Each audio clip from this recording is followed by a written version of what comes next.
Bismillahirrahmanirrahim. Assalamualaikum warahmatullahi wabarakatuh. Baik, kami dari kelompok 7 akan menjelaskan mengenai materi diksi, yang insyaallah pemateri pertamanya itu saya sendiri yang akan menjelaskan mengenai pengertian diksi dan syarat-syarat dari diksi. Kemudian pemateri kedua yaitu Saudara Abdul Wahib yang akan menjelaskan mengenai ciri-ciri dan fungsi dari diksi. Kemudian kembali lagi kepada saya itu sebagai pemateri ketiga yang akan menjelaskan manfaat dan jenis-jenis dari diksi itu sendiri. Baik, materi yang pertama yaitu pengertian diksi. Secara umum, diksi adalah pilihan kata yang tepat dan selaras dalam penggunaannya untuk mengungkapkan gagasan, sehingga diperolehlah efek tertentu seperti yang diinginkan. Penggunaan ketepatan pilihan kata ini dipengaruhi oleh kemampuan seorang pengguna bahasa yang terkait dengan kemampuan dalam mengetahui, memahami, menguasai, dan menggunakan sejumlah kosakata yang secara aktif yang dapat mengungkapkan gagasan secara tepat sehingga mampu mengomunikasikannya secara efektif kepada pembaca atau pendengarnya. Adapun beberapa pengertian diksi menurut para ahli. Yang pertama yaitu menurut Harimurti.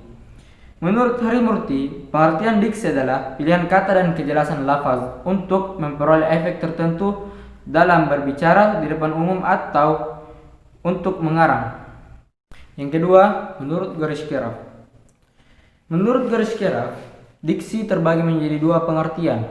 Yang pertama, diksi adalah kemampuan yang membedakan secara tepat antara nuansa-nuansa makna dari gagasan yang disampaikan, serta kemampuan untuk menentukan bentuk sesuai dengan keadaan serta nilai dari sebuah rasa yang dimiliki oleh kelompok masyarakat, pembaca, dan pendengar. Yang kedua, diksi merupakan kata atau mengenai pengertian kata-kata mana yang digunakan untuk menyampaikan sebuah gagasan, gaya penyampaian kata yang lebih baik sesuai situasi, dan pengungkapan kata yang tepat. Selanjutnya, yang ketiga, yaitu pengertian diksi menurut Endre.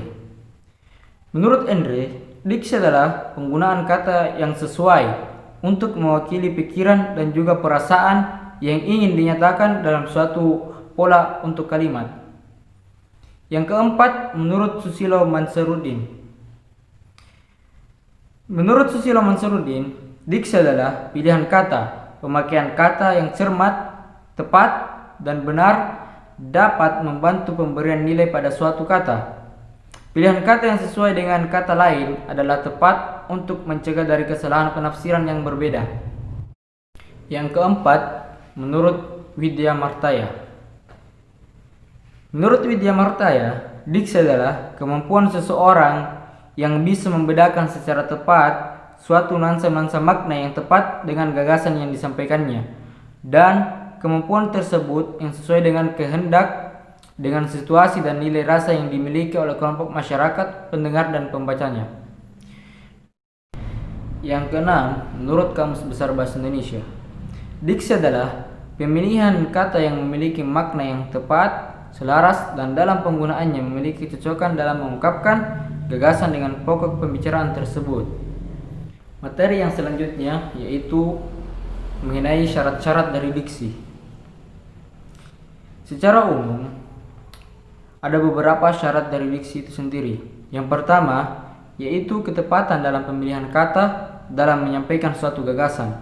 Yang kedua, yaitu seorang pengarang harus mempunyai kemampuan untuk membedakan secara tepat nuansa-nuansa makna sesuai dengan gagasan yang ingin disampaikan, dan kemampuan untuk menemukan bentuk yang sesuai dengan situasi dan nilai rasa bagi pembacanya.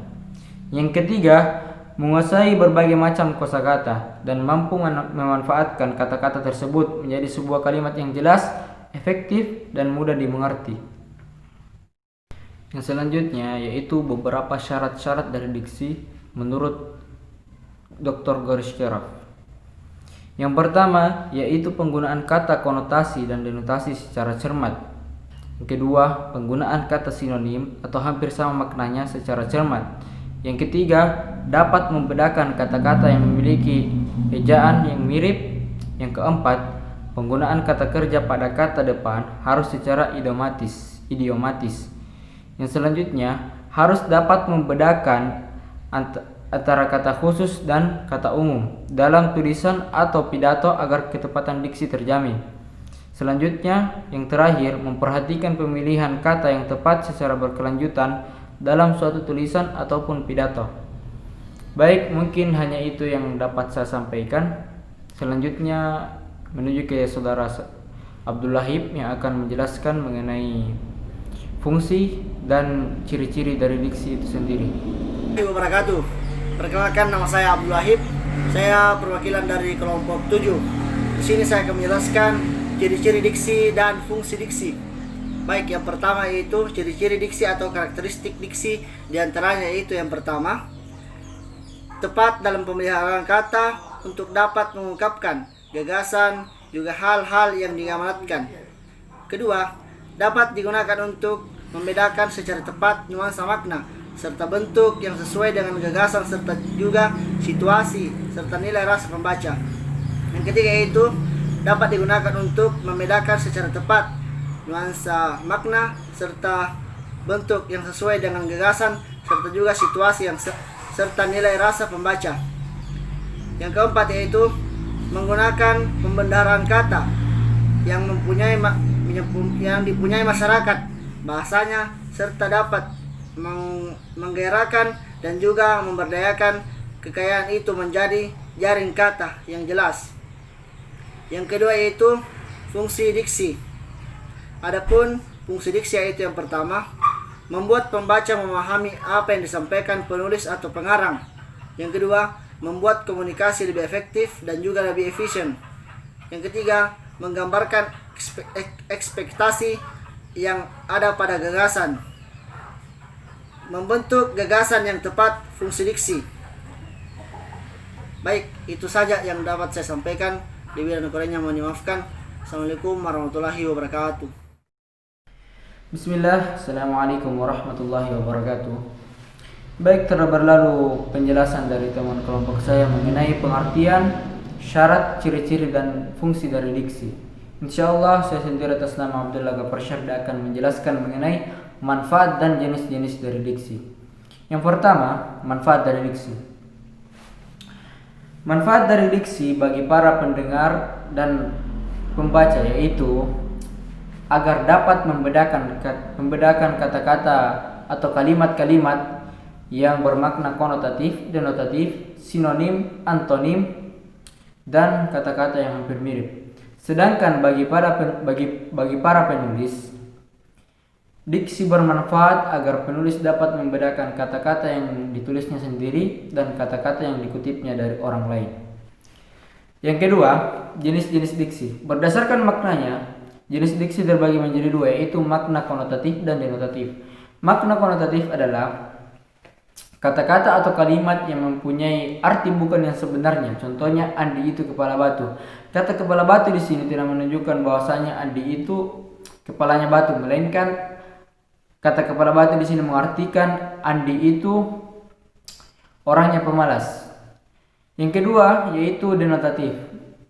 Denotatif adalah kata atau kalimat yang punya arti yang sebenarnya. Contohnya, Andi itu seorang yang rajin. Kata rajin di sini telah menunjukkan arti atau makna yang sebenarnya. Selanjutnya, ciri diksi, jenis diksi berdasarkan leksikal. Yang pertama yaitu sinonim. Sinonim di sini seperti apa yang telah kita ketahui bahwasanya sinonim itu persamaan kata. Contohnya itu pintar sama dengan pandai. Yang kedua yaitu antonim. Antonim sebagaimana yang telah kita ketahui juga bahwasanya antonim itu perlawanan kata. Contohnya seperti pintar berlawanan dengan bodoh. Yang ketiga homonim. Kata homonim adalah kata yang maknanya berbeda tetapi lafalnya atau ejaannya sama. Contohnya, semua karyawan mendapatkan gajinya setiap awal bulan.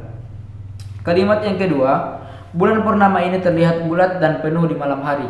Kata bulan pada kalimat pertama menunjukkan tanggal atau hari. Pada kalimat yang kedua, kata bulan di situ menunjukkan bulan yang sesungguhnya itu yang ada di atas langit. Selanjutnya, ciri diksi yang selanjutnya yaitu homofon. Homofon adalah kata yang memiliki makna dan ejaan yang berbeda tetapi lafalnya sama. Contohnya, Tony menabung uangnya di bank secara rutin. Kalimat yang kedua, Bang Agus merupakan saudara dari Tony. Kata bang pada kalimat yang pertama yaitu memiliki penulisan BANK. Pada kalimat yang kedua, kata bang yaitu memiliki tulisan BANG. Pada kalimat yang pertama dan kedua ini memiliki lafal atau pengucapan yang sama, yaitu bang, tetapi memiliki tulisan atau ejaan yang berbeda. Selanjutnya, homogrof. Homogrof adalah kata yang memiliki makna dan lafalnya berbeda, tetapi ejaannya sama. Contohnya, Anam sedang memakan tahu goreng. Kalimat yang kedua, Ivan tidak tahu bahwasanya hari ini merupakan hari Senin. Kata tahu pada kalimat yang pertama dan kedua memiliki ejaan yang sama, yaitu ta, h dan u, tetapi memiliki makna atau arti yang berbeda tergantung dari tema pada sebuah kalimat itu. Selanjutnya yaitu hipernim dan hiponim. Hipernim adalah kata yang mewakili banyak kata, sedangkan hiponim adalah kata yang terwakili oleh hipernim. Contohnya seperti di kebun binatang terdapat banyak hewan seperti gajah, kuda, ular dan lain sebagainya. Kata hewan di sini, kata banyak hewan ini menunjukkan hipernim. Sedangkan kata gajah, buaya, kuda, ular dan lain sebagainya menunjukkan kata hiponim. Selanjutnya, jenis diksi menurut Dr. Goriskerov. Sebelum saya memaparkan jenis diksi menurut Dr. Goriskerov, saya akan memperkenalkan siapa beliau ini. Beliau merupakan salah seorang ahli bahasa dari Indonesia dan juga merupakan salah seorang dosen dari Universitas Indonesia. Dan beliau ini telah memiliki beberapa karya tulis ilmiah. Salah satunya yaitu diksi dan gaya bahasa. Baik, saya akan menjelaskan jenis-jenis dari diksi menurut Dr. Goriskerov. Yang pertama, kata abstrak. Kata abstrak adalah kata yang mempunyai referensi maupun konsep yang tidak dapat diserap oleh panca indera. Contohnya seperti panas, dingin, kepercayaan dan kecurigaan. Yang selanjutnya, kata konkret. Kata konkret adalah kata yang menunjukkan pada sesuatu yang bisa dilihat secara langsung. Contohnya seperti pohon, batu, hewan dan lain-lain. Kata konkret ini bermanfaat untuk menyajikan gambaran yang hidup pada sebuah bacaan atau gambaran yang hidup bagi para pembaca dan para pendengar. Selanjutnya, kata umum. Kata umum adalah kata yang memiliki cakupan yang luas. Contohnya seperti tumbuh-tumbuhan, hewan, kendaraan, dan binatang. Sedangkan yang selanjutnya itu kata khusus. Kata khusus adalah kata yang pada pengarahannya yaitu memiliki sifat yang khusus. Contohnya warna merah, buku tulis, buku catatan. Kata umum dan kata khusus ini memiliki saling keterkaitan, yaitu kata umum itu contohnya seperti yang saya tadi sebutkan, yaitu tumbuh-tumbuhan. Maka kata tumbuh-tumbuhan ini kata tumbuh-tumbuhan ini dijelaskan secara khusus, yaitu disebutkan secara khusus, yaitu seperti pohon mangga, pohon kelapa. Dan jenis diksi yang selanjutnya yaitu kata ilmiah. Kata ilmiah adalah kata-kata yang dipakai oleh kaum terpelajar, terutama dalam tulisan-tulisan yang ilmiah. Contohnya seperti farmasi, analogi, dan konservasi serta lain-lain sebagainya. Selanjutnya, jenis diksi yang selanjutnya itu kata populer. Kata-kata yaitu kata-kata umum yang dipakai oleh semua lapisan masyarakat. baik yang terpelajar maupun yang tidak. Contohnya seperti maju, mundur, naik dan turun dan lain sebagainya. Jenis diksi yang selanjutnya itu kata jargon. Kata jargon adalah kata teknis atau kata rahasia dalam suatu bidang ilmu yang tertentu. Contohnya kata dok yaitu merupakan singkatan dari dokter, kata prof merupakan singkatan dari profesor dan lain sebagainya. Kata slang adalah kata-kata yang tidak standar dan tidak informal. Susunannya dengan cara yang khas, bertenaga dan jenaka yang biasa dipakai untuk bercakap. Contohnya seperti ketemu lagi atau unyu-unyu dan lain sebagainya. Kata asing adalah kata yang asalnya dari bahasa asing dan masih dipertahankan bentuk aslinya. Contohnya seperti internet, cyber dan komputer serta lain sebagainya. Selanjutnya, jenis diksi yang selanjutnya itu kata serapan. Kata serapan adalah kata dari bahasa-bahasa asing yang telah disesuaikan wujudnya atau struktur bahasanya sesuai dengan bahasa Indonesia. Contohnya musik, energi, dan lain sebagainya. Mungkin hanya itu yang dapat saya sampaikan. Saya perwakilan dari kelompok 7 memohon maaf kepada teman-teman sekalian apabila terdapat kekurangan dalam penjelasan kami ini mengenai diksi. Mungkin hanya ini yang dapat saya sampaikan. Sekian dan terima kasih. Assalamualaikum warahmatullahi wabarakatuh.